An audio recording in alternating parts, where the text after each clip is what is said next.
Hi y'all, I'm Hannah. Hi, I'm Kayla. Hi, I'm Ann. Hi, I'm Holly. It's her birthday.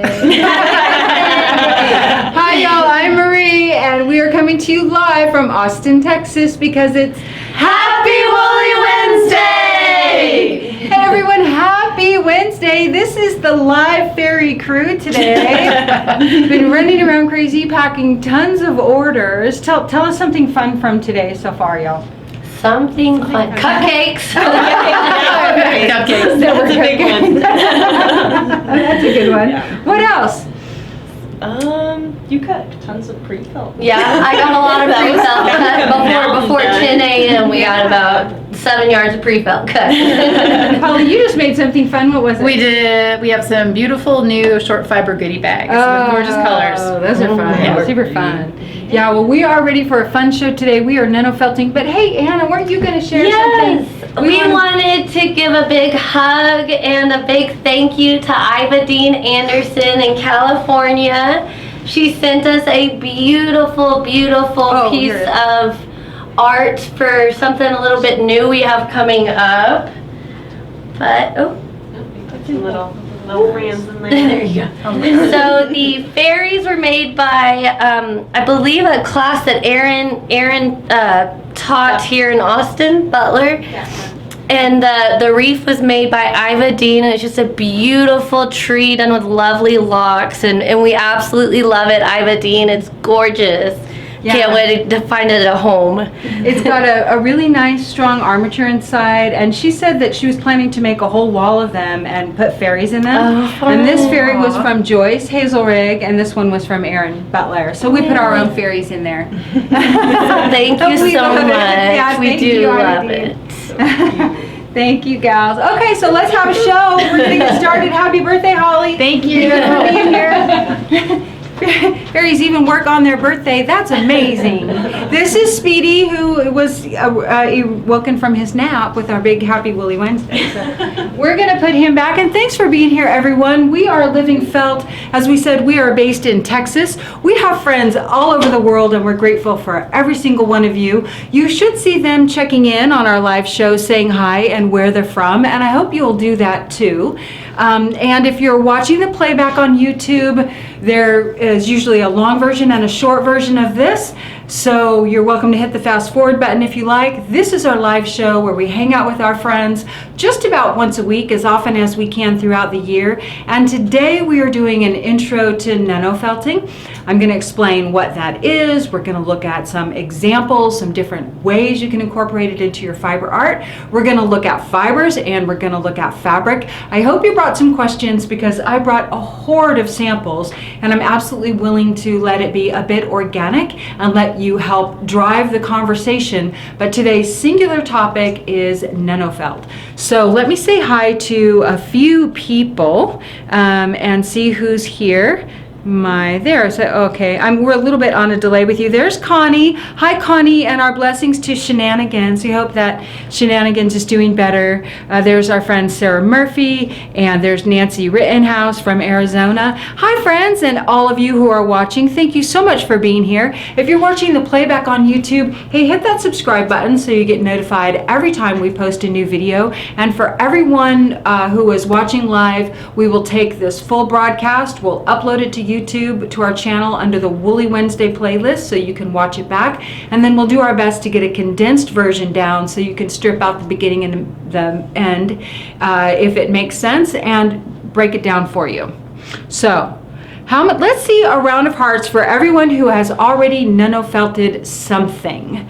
I want to hear from you, and I'm just trying to expand my screen. What you got, Ann? Well, while we're waiting for those hearts to come in, Wendy says hello in Ireland. Hi, Wendy. Lisa says, yay, I can't wait to hear and see this Woolly Wednesday. Oh, very cool, very cool. Well, thank you all so much for joining us. So the first thing I want to tackle is the word nano, and some people say NUNO. And from time to time, there is some discussion about how that is pronounced. So if I show this to you, I'm going to show you this word and see how would you pronounce it. This is the Japanese word for the English word that we use. There it is. That is the word nano or NUNO, commonly said, at least here in the States. And what we're talking about, I'm going to tell you what this means, but there's some discussion around how to say the word. So the way that Japanese pronounce the word that we have written in the English language, we write the word like this. And the Japanese pronunciation is nano. Nano. It's not nano or nuno, it's nano. And I don't know any of my English-speaking friends who say it that way, except for my friends who are Japanese. So that we have different ways of saying it here in the States, and sometimes people debate that, but we want you to know we're fine with however you want to say it. When we talk about nanofelt, it is a felt that is created by binding the fibers with fabric.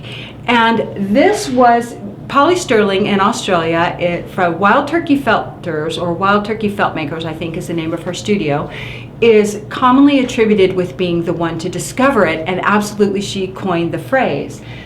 With nanofelting, you bind the fiber to the fabric, and her goal in developing this process was to create a felt that could be a wearable, but was lightweight enough for the hot temperatures where she lives, and also still has some drape to it. And today we're going to look at things that might be considered a traditional nanofelt, and then we'll also look at things that are just adaptations of nanofelt into your fiber art work. Good? I see all kinds of manner of faces going by. I don't know what all those are. But while we're talking about words, I thought it might be fun just to show you some different variations of the word felt, because felt is an English version of an original word, and I wanted to show you some other versions of that word. So here are some. Filt, which is from the Old Saxon. Wilt, Middle Dutch. I think also Filt is, Old Saxon or Danish. Wilt, Middle Dutch. Fils, German. But it says that the word felt comes from feltas, and I don't know how to say that in German. I have never even tried a German accent, which means something beaten or compressed wool. So I thought those are interesting. And I have a few books that are in different languages. And here's one that shows Fils Felt. This book is often on the set. Here's another book, and this is in German, which is, they use the word filzen for felting. But this one, oh, I'm going to forget. Is this Danish? Or I'm already forgetting. I used to have someone here who could read this book. But tovning is how they say felting, but that's not how they say felt. That's a different word. Yeah, which is interesting. Yeah, tovning. So there's lots of different ways to say words, and really our take on it is it doesn't matter to us how you say the word. We just want to give you an introduction today to nanofelt or nunofelt or nanofelt, however you say it, and give you some ideas of how you can maybe source fibers, source fabrics, whether it's something we carry or something gem you find at the thrift store, and find different ways that you can incorporate it into your fiber art. And Maria from Sweden shares that the tovning is Swedish. Swedish, thank you. Oh, that's right. So I used to have someone here from Denmark who helped me with that book too. So yes, there's so many different languages, so many different ways to say it, and really we want to help you get to making it. That's really our goal here, get to making it. So why don't we start by looking at some samples, and then we're going to get up close and personal and look at different actually sample pieces and fabrics. Are we good? Anything I should address before we get started? Okay, so nanofelt. Very commonly we think of nanofelt as wearables. It could be something really simple and basic, like a scarf.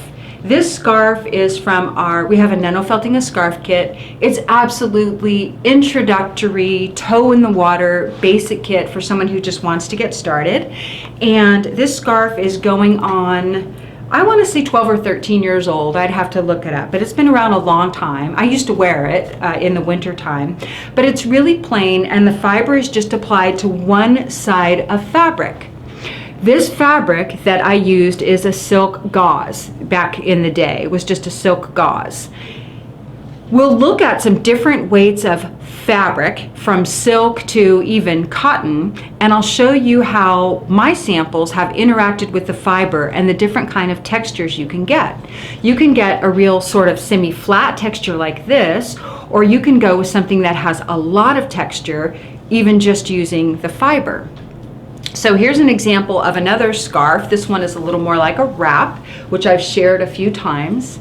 It's not really two-sided, but the back side doesn't necessarily look like a back side. And I have a variety of fabrics included in this piece. Now, it's not lightweight by any means. This is meant to be like a stadium wrap or maybe a theater wrap, you know, something.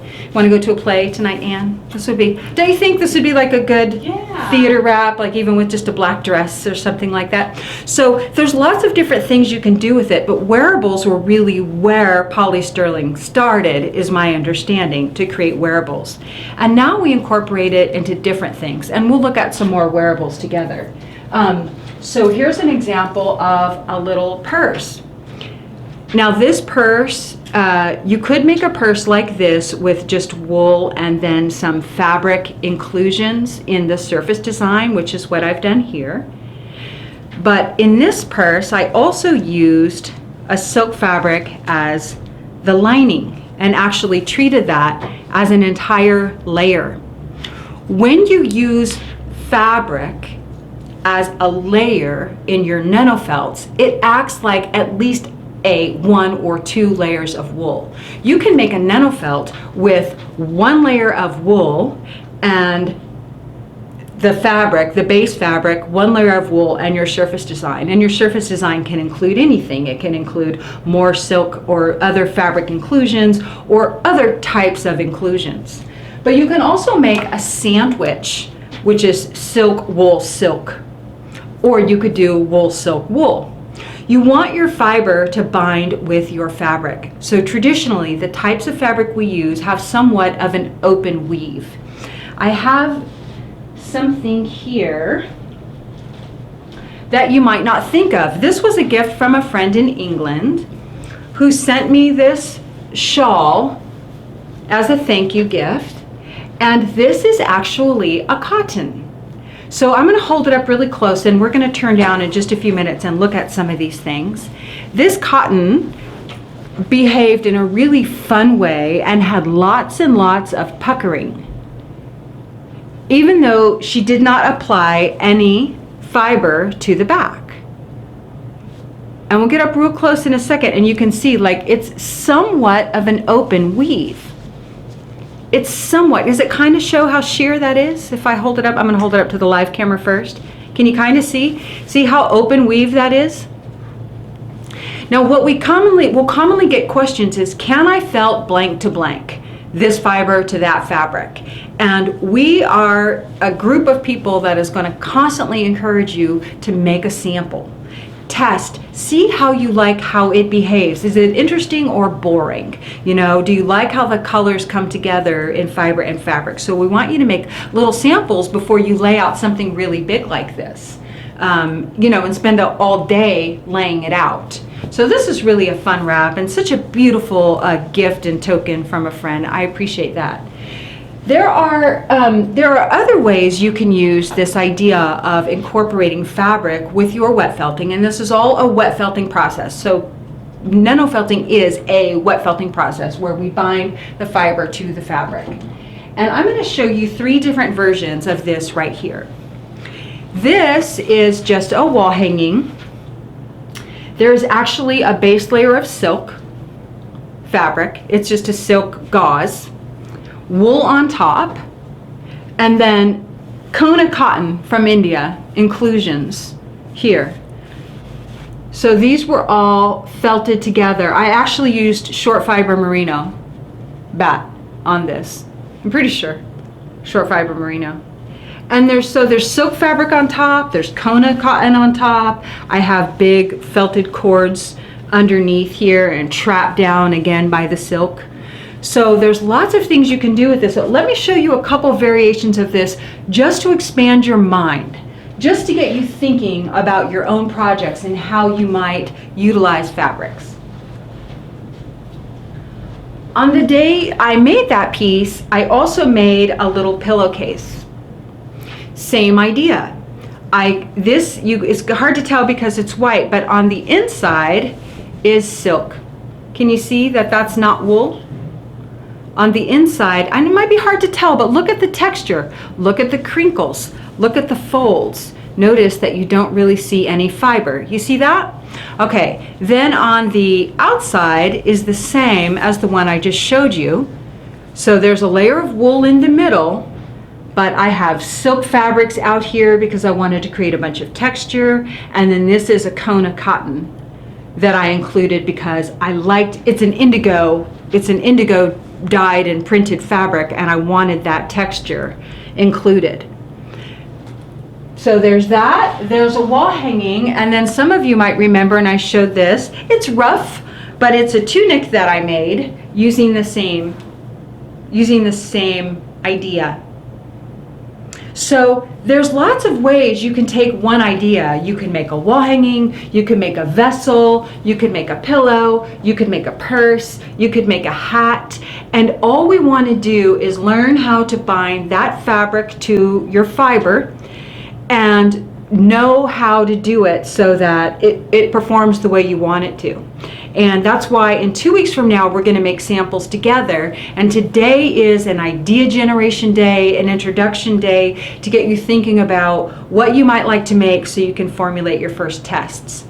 Now this tunic is the same as the two pieces I just showed you, and the inside is a layer of silk. I don't always do that. This is just 3 different versions of the same concept. And in this piece, you can probably see, if I hold it up here, all the texture from the silk inside. You know, some people like to wear the texture on the outside. And I have inclusions in here. These long stringy things are just yarn that I put underneath. I put underneath the silk so that I could get a nice texture. Alrighty, and a couple of our felting friends want to know, can you nano felt over resist? This is nano felted over a resist. Yes, absolutely. You can nano felt over a resist.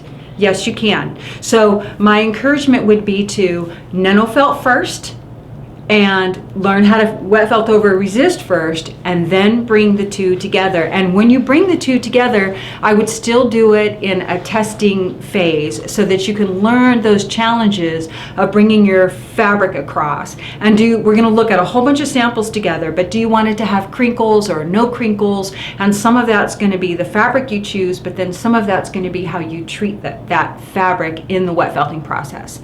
And we will also look at that together when we felt together in a couple of weeks. So feel free to ask me another question, and I will prep by saying I brought a ton of samples, but I also brought a ton of fabric. So we can look at some different types of fabric, or maybe the original fabric that I used in a piece, just so you can see what it looks like before it was felted. What questions do you have? Well, so let's see. Let's start with a question by Stephanie. She asks, is there a feltability scale for different fabrics? Oh, that's a great question. And I love that word, feltability. I'm sure that we would get red lines in Microsoft Word for the word used, feltability, but I love it. And yes, so we're going to look at some fabrics together, and I wanted to tease your mind first with a look at some samples. But what you'll find is the more open weave the fabric is, the more easy it is for the fibers to migrate through to the other side. That will also dictate how the fabric performs, meaning what textures you get from it. And the more resistant it is, sometimes the more texture you get, but you can also bring texture in. So very common, people are using silks. And you can also use cottons. You might use something that's referred to as a scrim, which is at least a little more closed than a cheesecloth. There are different silk fabrics out there too. We've largely used ones from China, and I don't want to give you too many words, but we'll talk about what those are, and we'll look at a few. It's hard because they're all white, and I'll show you some dyed. But they're classified usually by a term called mome, and I'm going to have Anne type that up there. Mome is a measure that speaks to the density of the fabric. You might say something as 3 momme, 4 momme, 5 momme, 8, 10, 12 momme. Usually in nano felting, we're staying 5 and under. Some people will work in some that are 8, but momme is basically how much 100 yards of fabric that is 45 inches wide would weigh. And usually it's only used to speak to silk. So if something is 5 momme, 100 yards of that 45-inch fabric would weigh 5 pounds. If it's 3 momme, 100 yards would weigh 3 pounds. Sometimes the fabric you buy is more narrow, so you kind of have to weigh and do math and think about it if you're trying to get your hands around that. But the best thing to work with is going to be making a sample and seeing how you like it. So before we look at just some fabrics, what I would like to do is turn the camera down and look at some specific examples that were used in a few different projects so you can see how the fabric behaves, and we can actually point to different types of fabric within the samples so that you can see how they work. Would you like to do that? And my desk is kind of a mess here, so we're going to clean it off and turn us down. We're going to turn down the camera. Silks, which once they get cut up, they can be a real mess. So I usually store stuff in some kind of family grouping. Once I have it cut up, which is the colors, the way I see those colors. I have other examples. Here's like some of these fabrics will still be in my oranges fabrics because there's pinks and orange in there, or purples. So it just depends on how I see it, and what I do is I cut it up. So you can use silk fabrics that are things like you find at the thrift store, something that you have in your own stash, something that you inherited.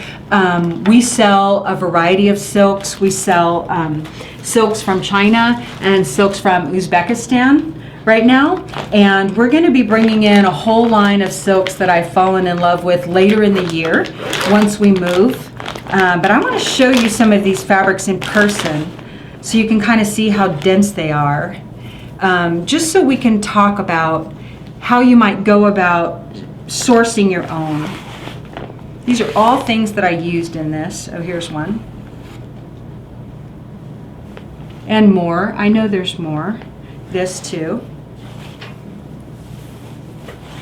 Everything I'm showing you so far was dyed by someone, was dyed by someone other than me. How is that, Ann? I need to come back a little bit. We're going to come back a little bit on the live camera so you can see all my goodies I'm dragging out here.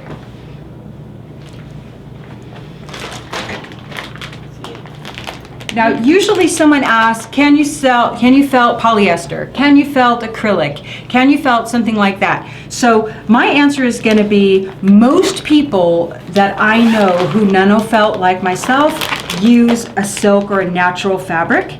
But if you want to test it out, give it a go and see how that works for you. You know, see how you like it. I'm just going to pull out some of the pieces that are in this guy, because it's really fun to see them before they got in here.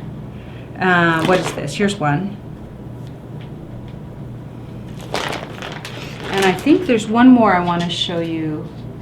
Who is it? No, oh, I know. I have a great big sari we'll dig out.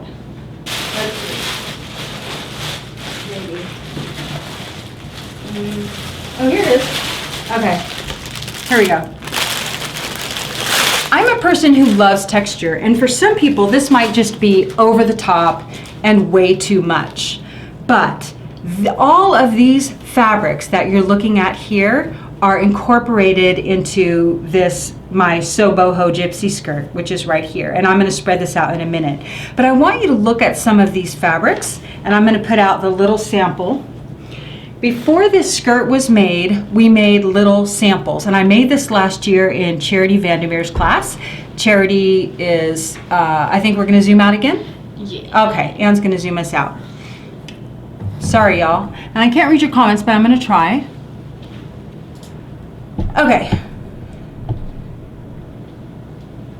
Okay, So this little sample, before we made our big garments in Charity's class, we made little samples. Now I had worked with a lot of my fabrics before, so I knew how they behaved. And you'll recognize some of them in this purse right here. So this right here is this fabric pattern before it was felted. So look how gorgeous this pattern right here looks felted down and all crinkled together. It's got such a rich and beautiful texture. And that's part of the fun is nano felting, is blending these things all together. So let's look at this side. And on this side, you can see this fabric right here. The difference is I've included some inclusions. There's some little things I left underneath. Down here, this is a scarf that I got from the thrift store. And this is another piece that I would have to dig for days to find. I've used almost all of it. I've used almost all of this fabric, I think, that I have. So I had worked with some of these before and I had an idea how they behaved, but look how wonderful it is that you can use a fabric that already has beading on it and you can felt it into your project. That's really fun, and it's fun to see how the colors play together when you felt them.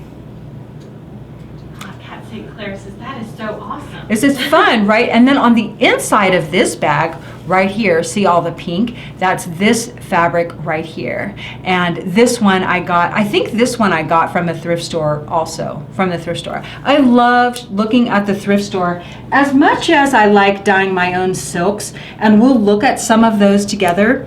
When you go to the thrift store, there's one thing for you to look for. If you want to know for sure, and let me grab it, and it is right there.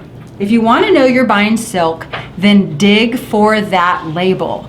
It's going to be on the side of the garment, down the length of the garment. It's going to be under other labels, and if it's not there, you probably don't know. Some people will say blow through the garment, and if you can feel it on your hands, then it will felt. I have not necessarily had that experience. I've tried felting to some of my cotton dresses, and I swear the fiber just slipped right off. And maybe it's a blend, and that's why it wouldn't felt. But you can see how sheer and gauzy this one is, while this one is more dense. This is generally going to be a gauze or a chiffon, which is about a 3 momme. It might be a 4 momme. It might be a 5 momme. But when it's sheer and gauzy like this, often the puckering is minimal or very small, not big and grandiose. But you can get something to pucker depending on how you felt it. And we'll look at that when we felt together.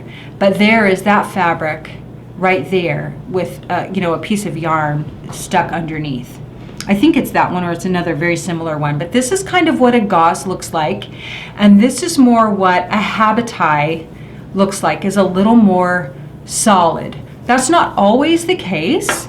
A chiffon might be a chiffon weight, that's like 3 momme or 4 momme might also be a little more solid, but my encouragement to you is to, when you buy it from a known silk source, if you want to keep good records, then save back a little sample or mark on the bag where you store it, or bin where you store it, what that momme is, so that as you begin to make things, you start to document how it behaves. This is, I used this in my little purple grapes, and I feel like whatever this one was, the color changed a little bit with that felting. These two pieces here are saris from India. I bought them from India. They are amazing and rich and just full of beadwork and textural work. If you start shopping for saris on the internet, I really want to encourage you, they're gonna call stuff chiffon that is not silk. So you're going to pay more for silk if you buy it, and make sure that you ask the merchant whether it's 100% silk, because tons and tons of saris are listed, maybe like on Etsy or something, as chiffon, and it is not silk chiffon. It's some artificial man-made fabric. Okay, so that's an example, and of the things just used in these two pieces that I'm sharing with you. Now this, what's fun about this is the inside, the base layer, is something completely else. And I think I used two different ones on the sample versus the other. So this is, on the inside, is a habiti. I'm going to scoop all these down here. And I'm going to pause for a second so you can ask me a question. But notice on this habiti, the fun puckering. A habiti is usually a higher mome. You'll often find it 5 or 8 mome. And what happens is the higher the mome, the more difficult it is for the fibers to travel through the fabric. So think about it. If the fabric weighs more, then it's more dense per yard. That weave is more tight. Maybe even the threads used to make it are thicker. I don't know all the ins and outs of silk, but I can tell you that it's more of a dense fabric and it's more resistant. When we nano felt, we slow down the process by using generally room temperature water so that, and we are a little more gentle in the felting process so that we give the fibers time to migrate through the fabric. Otherwise, if you're working with a very fine fiber and you're too aggressive or you use too much heat, then what happens is the fiber will felt to itself and it doesn't want to migrate through the fabric. And I'm going to pause there and let you ask a question, if there's any. And I'll pull out my big one. Now I want to ask a question. I want to ask you a question while we're waiting for questions to come in. Looking at these two examples, before you make yourself a big wall hanging or a big wearable, can you see the merit in making a sample of your piece? Can you see the merit? Just show us a round of hearts or tell us why not.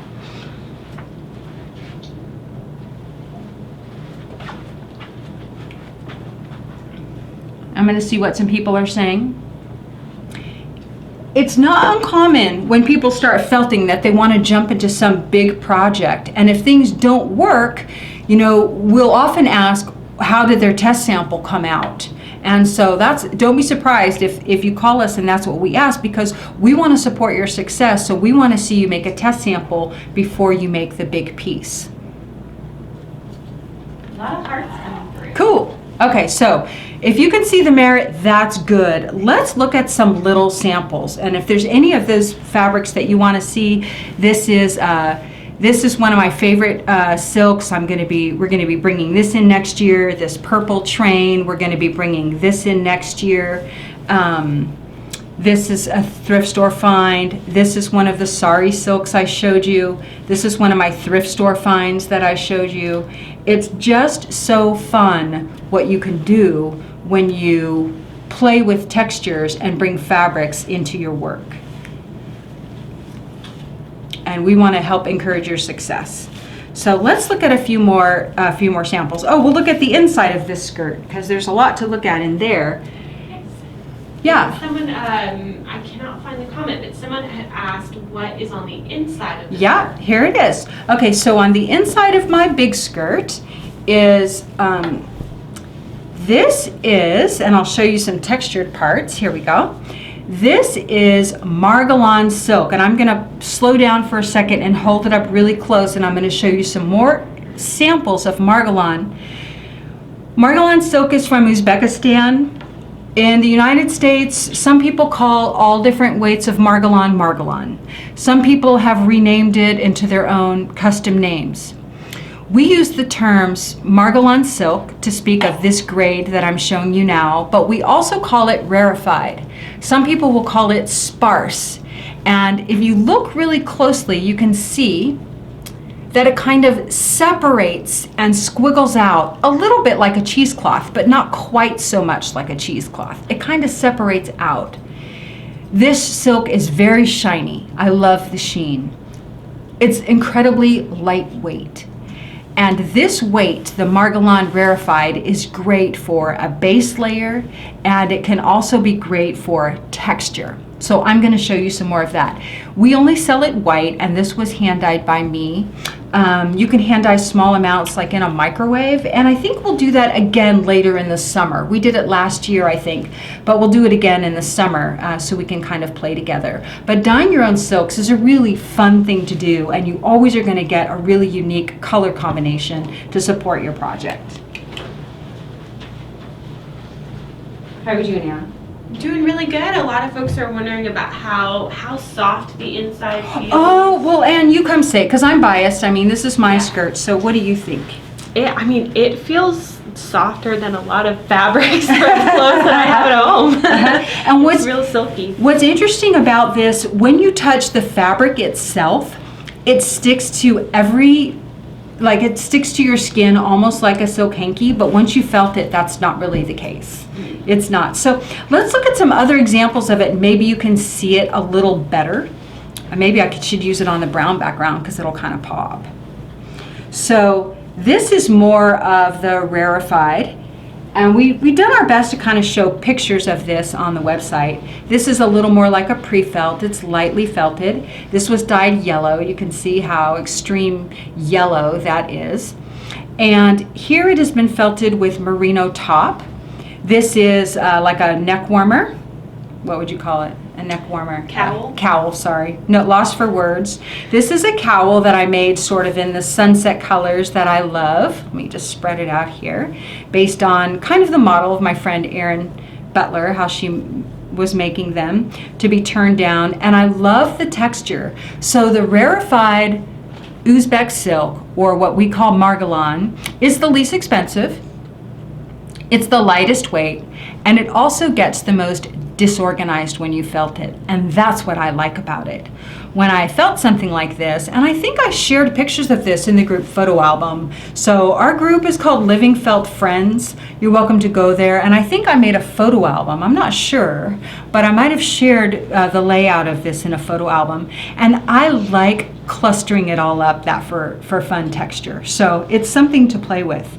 Now we sell 3 weights, and we have 2 weights in stock in quantity. So that's the rarefied or the Uzbek. We call it margalan or rarefied. And its cousin, or right next to it, is a gauze weight. I would say this is somewhere between a 1 and a 2, Mome. And the gauze is more between a 2 and a 3. We've weighed it, and now I'm speaking off the top of my head. But it is a little more dense, and I have a piece of this just hand dyed. This is my sample. How does it behave with the colors I'm using? How do I like it? And then I made another cowl. This one gets less disorganized when it's felted. It stays more together, and meaning the weave doesn't spread out as much, and you can get really fun textures and clumps and bumps in there. And I know that the live camera is not the best right now, and we are recording this on a separate camera for posting to YouTube. Sometimes Facebook has a little bit of issues. I'm gonna see if I can dig that fabric out of my pile here. It's in here somewhere. I have it somewhere. Oh, I'll show a blue piece. I have a green piece in here somewhere. Ooh. I just don't know where it is, the little piece that I might have put it back in the bag. So let me show you this dyed blue. And I'll just show you a piece of it. This was actually from my indigo pot. So this is a natural dye. And I'm just gonna hold it open for you so you can see how sheer that is. I think when we dyed together last summer on Woolly Wednesday, Anne, we dyed margalan silk in a range of blues. Because I ended up using that for the, I shared it when we did the seascape. I cut that up and shared it with people until I ran out. Yep. So this is the margalan. It's super see-through. It's very sheen. If your skin is snaggy, it's going to snag. But as a base layer for your nano felting, it's absolutely dreamy. And Anne, did you already share a link for that? Nope. Okay, so Anne's going to share a link to our silk page where you can see a variety of silks. Now, if you're buying silk from someone else and you don't know what the mome is, I still say make a test sample, and you can make samples way smaller than this. So we're going to look at a few, just a couple of examples of samples so you can think about, do you like how it interacts with your fiber? And let me stop. A couple of our felting friends want to know, how would you clean nano-felted items? No, you know what? If you have something like here's a silk, here's one of my neck warmer projects.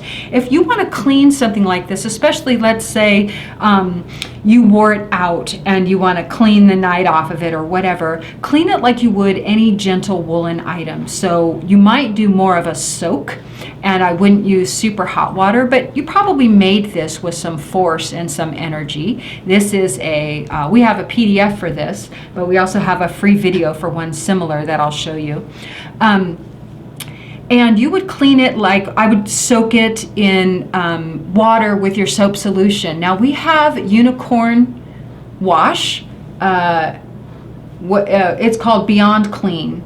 Unicorn Beyond Clean, and it's a real gentle wash like for your woolen items, and it is unscented, so that's an option. You might use Woolite, you might use just a really gentle soap or olive oil soap, but I would soak it and rinse it the same way, and I wouldn't agitate it. I would put it in the water and rinse it and take it out and put it in a rinse water, and you might find it beneficial if you're using a soap that you do a final rinse with vinegar and water, and that would just be like, this whole thing would fit into at least maybe a quart of water, something very small. So you'll wash it, rinse it, and you want to get all the soap out, and you want to bring the fibers back to its natural pH. So just put it back in that small bucket with water and put a splash, like a quarter cup or eighth of a cup of white vinegar in there, and soak it for 15 minutes. If you hate the smell of the vinegar, then do a final rinse with lavender in your soak bath. But the vinegar will help break down the soap and will help bring the wool back to its natural pH. It prefers to be a little bit acidic, and that also makes it a little more soft and brings back its natural sheen. So this piece, well, I'll show you about this piece, and I'll get this other stuff out of the way. This is a fun way to learn fabrics, is by bringing a whole bunch together. I have this green thread here is silk gauze. This right here is silk gauze also. This one I dyed and this one I did not. But then I have some random fabric in here, like my friend Erin calls this creepy cloth. I got it, our Fiber Arts Guild has this fun table where you donate stuff to, and that was on there, so I incorporated it. This is a scarf that I bought probably in the department store, and I've used it in 100 things already. So lots of different ways you can incorporate fabrics in, and doing little neck warmers like this, or a little table runner, or a mini wall hanging is kind of a fun way to play with those and see, you know, how they behave, and then end up with something useful. But you can also do non-functional samples that you just keep for reference. Okay, I want to see if I'm missing questions because I talk so much, and I'll pull out some more samples.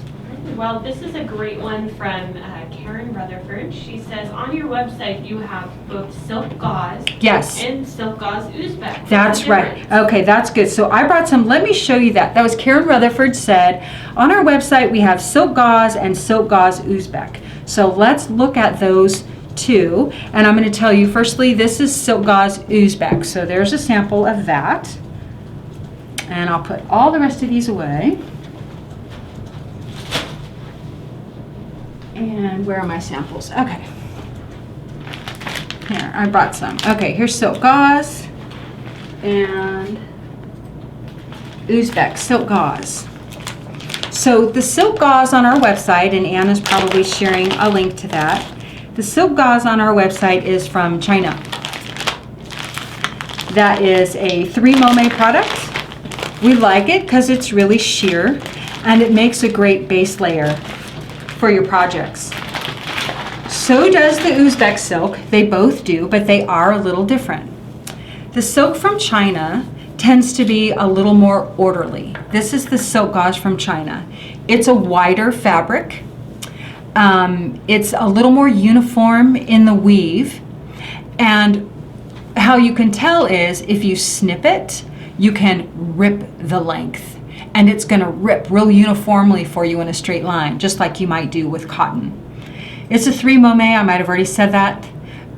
It doesn't do a whole bunch of puckering unless you really full your piece aggressively, and we'll look at that too when we get to felting together. But it's a real nice uniform product. It makes a great base layer. It dyes beautifully. It has a lovely hand. It's very soft, and yeah, it'll felt great. It's real easy to get too. So this is about 45 inches wide. The Uzbek silk gauze, I bet you can see right away how much shinier it is. It feels more luxurious. It feels softer to your hand. Like this feels, it feels a little coarser. It still feels lovely when you feel it all by itself, but then when you touch this stuff, you're like, oh my goodness, what is that? I mean, it feels so dreamy. It's got a beautiful sheen to it, and it's just an absolutely gorgeous fabric. So this is not as wide. They are narrow, and they seem to vary. Like one minute we can get something 36 inches and the next minute 40. They seem to vary, so they are more narrow. And if you're making a really big project, then you might have to piece it, but that really isn't an issue, piecing, especially if it's on the inside or you don't mind the texture. But this one is, I think it's close to a 3 momme. But it's just got such a gorgeous hand, it's got a gorgeous sheen, and it feels just luxurious next to your skin. It also felts beautifully, and I like the crinkle texture that you get with it. That shows it in green. I might have a white sample somewhere. I don't know. So this is interesting. I don't have this in the other. This is an example of the China silk gauze over pre-felt, just to give an interesting surface texture. This is black, this is gray, I think, and black. And so the silk gauze just laying over black and white and gray. So you can see kind of how it performs. And then I've used it dyed 100 times also. This is the silk gauze in a garment. Oh, Let me and show you. Karen asks, what is the momme on the Uzbek silk gauze? It is the silk gauze, and these are very comparable, actually, even though they look different.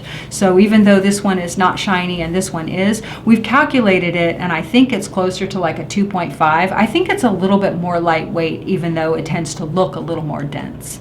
But we've calculated it based on when we buy 100 yards or 200 yards, it's not as wide, so we have to do a little guess-a-math. You know, we do.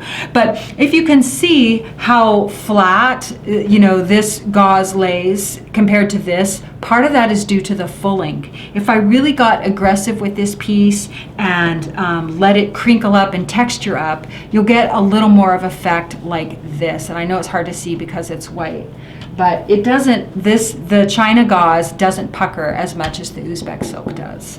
Different. The Uzbek silk does feel like a tighter weave, but it doesn't feel like a heavier fabric. A very interesting thing. And Vicky asks, what do you mean by piece the fabric? Oh, okay. So let me show you another tunic, and that might help. I'm gonna have a big mess, Ian. That's how you know fun was had. If there's a big mess at the end, it was fun. Ian says, okay. So this is another tunic that I made, and this is a silk fabric that we don't sell. I got this from a friend, but you can see how this piece of silk runs here and then runs around the back, and in between it is actually black silk gauze. And you can't tell, but this on top is black silk gauze. So I've pieced it together, and that was intentional. On the inside, since it's all one color, you couldn't tell if I pieced it or not. This is the inside of that garment, and the silk fabric doesn't, fit perfectly. So sometimes you have to piece it if you're felting over resist, and that just means you aren't using one solid piece And as soon as you make something over resist, you'll understand what I mean. You've got to guide that fabric around that template. So this is not one solid piece of silk, but there is an entire layer of silk fabric on the inside, even though you can't really see it. Does that help? As you can see it, it's right there. Alrighty, and then a couple of our felting friends want to know whether you can nano-felt a fabric and then cut it up for sewing. Oh, for sure. What do I have? What do I have? Let me see. Let me just pull some samples together. Let me see here. So let's look at some samples. Okay. So I have some little sample pieces here, just some things to look at. These are little tiny pieces that are how I like to make samples. And so someone asked, can you make pieces out of nanofelt and then cut them up for sewing? And the answer is absolutely yes. But what you're going to want to look at is what's the density of that fabric that you need, and where are your stitch lines going to be relative to the silk? Because the silk, you don't want it to fray out, and you don't want to have a cut open edge of where that silk was. But I encourage you to learn, when we have the pancake lesson, if you've not wet felted at all, using fine merino tops. You can wet felt, nanofelt with merino tops, with pre-felts. This entire thing is pre-felts. And we sell really fine 19 micron pre-felts, or a combination of them. And you can even use coarser fibers, but most people tend to use generally a 19 micron or finer in their fiber that they're using for felting.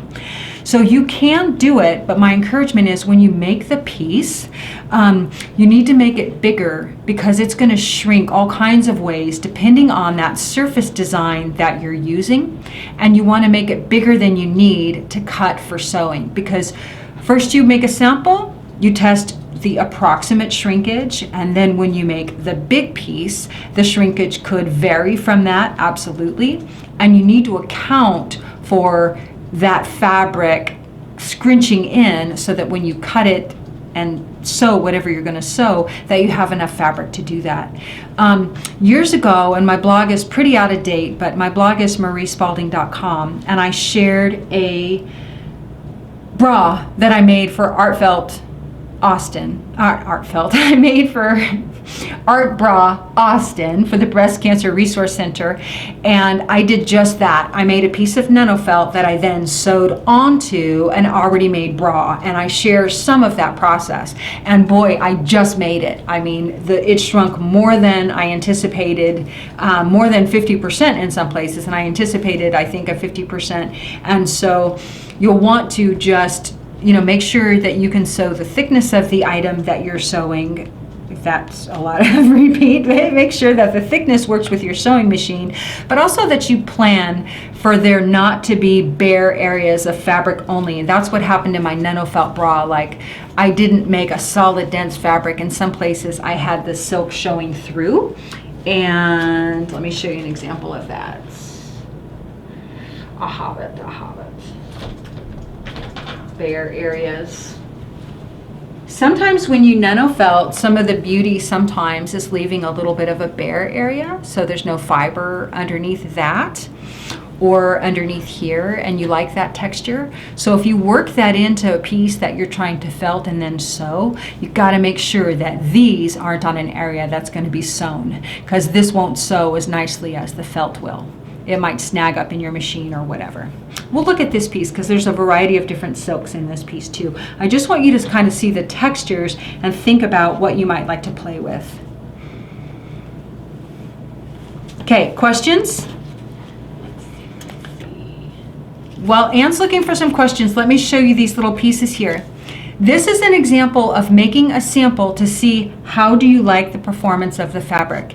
This is a cheap scarf that I bought, I swear, at the grocery store because I liked the pattern. Like, sometimes at the grocery store, there's like a $5 scarf or something, and I bought it and kept it in a drawer for years planning to felt it. I felted it and I thought, meh, you know, it didn't do too much. There wasn't much crinkling happening. It just kind of melted into the background.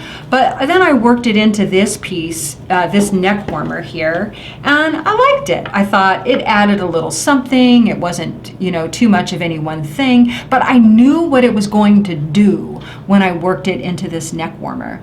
And this little neck warmer is a free video on our YouTube channel that you can watch and see how you like that. So this is that piece there. This is just a silk gauze, and so it crinkled because of how I put the fiber. This is that pink fabric that you've seen a few times already, and this is a habitai, and that habitai gets that fun little pucker going when there's wool on the opposite side. That's one of the keys to get that pucker. So let's look at it in a little bit larger piece. Oh, we're almost out of time already. I can't believe that. And then I'll save this one. I'm going to bring a few. So just real quick. Yes, Anne? One of our building friends wants to know if our MC1 nano felts well. I have had people nano felt with MC1, but I would say, you know, test it for your project, because I wouldn't use MC1 for a wearable like a scarf or anything like that. Test it with your fabric and your fiber. So even if you're, no matter what you're making, test those two things together and see how they interact and how you like them. Because it is our MC1 batting she's referring to is a 25 micron, so it's not terribly coarse, but it's not terribly fine. It's a short, crimpy fiber, whereas all of these things I'm showing you tend to be 100% merino, which is anywhere from a 21, 22, 21, or 19 micron that I've used in my pieces, and they have a way of like migrating through the fabric. This is an example of habitai, and so the habitai, you tend to get a real nice pucker, or ruching some people call it, if that's your goal. This is a hand-dyed habitai in this little pocket corner there. But what really gives you the ruching is putting the fiber on the back, because from the back it's pulling on that fabric. And then this green piece you see here is that silk gauze, really lightweight, and it doesn't do a whole bunch of scrunching, but you might like how the colors interact with whatever color dye you have going on. And here's more up here, more scrunching with the fibers placed on the opposite side.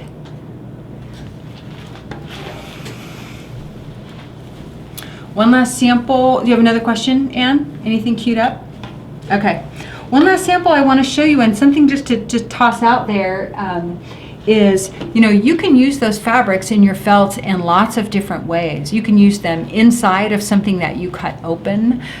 These were inclusions that we did. We did a little wet felting with inclusions, felt along, right, last year on our tutorial, and I think these were samples I made for that. And so this is me using that same fabric. Now, it can be a bit of a challenge depending on what your fabric is, but you can have lots of fun with nano felting. So the fabrics that we have that we can support your nano felting adventures are the silk fabrics that we shared with you already. We have China silk, we have so I called it China silk, but we have habitai and silk gauze by the bolt. We have silk chiffon scarves, and we have silk gauze scarves in, I don't know, how many colors, Anne? 15 or so colors. Maybe we'll bring in more next year, but we have these lovely silk scarves. They are like 21 inches by 72 inches long. You can cut these up. You don't have to use them as a scarf. You can cut them up just as they are and use them in your nano felt projects. I do. I'm not afraid to cut silk at all. These are lightweight. They're like the China gauze. They are dyed beautiful colors, and we have a large range of them. And it's just a nice way to get some fabric. What I do is I'll tend to rip off the hem. You can snip the hem and then just rip it off, and I always save those, and I use them in projects. Like that right there is a hem ripped off my thrift store scarf, and I just squiggled it all in there, and I do that all the time. In fact, this one has a hem in here somewhere. How can I even remember that? I don't know. But I swear, oh, here's a hem ripped off a hand-dyed scarf right there. That whole squiggly is a hand dyed scarf. So save your little bits and pieces in your color, family packs. And I want to encourage you to get some fibers together. We're going to look at some fibers. We just have a minute left, and I know that's true. But Anne's going to show us something. Why don't we turn up? We're going to turn up the cameras and let's talk about fibers real quick. That wasn't too much talking, and I wanted to plant a lot of seeds. We're going to look real quick at fibers. And I would encourage you, a real safe bet is to use our merino top. We have merino top. You can buy it in 2-ounce increments, or you can buy it in 2, 3, 4, 5, 6, 7, 8. So it's not limited to 2-ounce increments, but 2 ounces is the minimum. And then we have lots of assortment packs. I brought a couple things in, and Anne's going to show you too. So you can buy single colors. You can also buy family packs. We call these our studio packs, where we'll assort, in the merino top, we do color families so that you get 1 ounce of each color in that family. And then we have what's called specialty designer packs. Specialty designer packs are like little dreamy fun packs. They have a variety of merino tops that fit that theme, and this whole basket is filled with specialty designer packs. So many colors.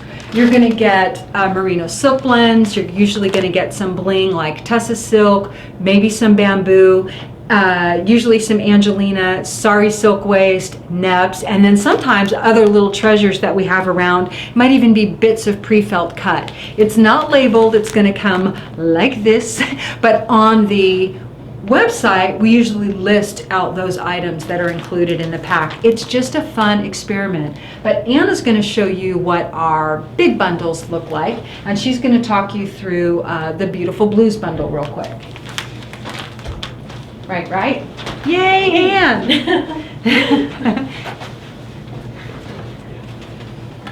Hi everyone, thank you so much for being here today and spending some time with us.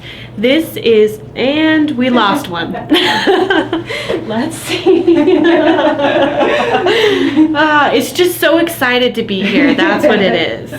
Alrighty, this is our beautiful blues bundle. It's got a lovely assortment of fine fibers like merino top and silk blends and some wonderful, beautiful embellishment fibers as well. So let's talk through it. I'm going to start with the merino top. It's got 5 2-ounce bundles of merino top. Starting right here, this is hydrangea, cornflower, teal, midnight, and glacier.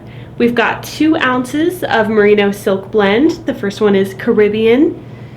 This one right here is Atlantis. And then for the embellishment fibers, we've got bamboo top in Rapids, tussa silk in Royal Blue, wool neps in Lagoon, wool neps in Midnight, silk hankies in Glacier. This right here is cornflower sari silk. And then, of course, Midnight Angelina. Yay! Wendy Taylor says, man overboard. And Devin McCarroll said, those blues are delicious. Kim McIntosh Thompson says, I need that. Right? And Angelina Fleury says, Anne, I just love your joy. Oh, thank you. And Reader loves the blues. And Elise McPherson says, that's gorgeous. Yes, this is a gorgeous assortment. Oh, thank you, Anne. So we have created a couple of ways that you can get family collections, and we have, I don't know, a handful of bundles, but here's what we're going to do. So for those of you who are veterans, you know we're about to give away prizes. We give away prizes at the end of every show. Anne has been madly writing down names of everyone who's asked questions, who's contributed. Even if we didn't address the question, your name could have gone into the bowl. We're going to give away 3 prizes today. In 2 weeks, which will be our next show. Next week, we're not going to have a show. I'm sorry. Go shopping, buy silk, play a little bit, gather your fibers.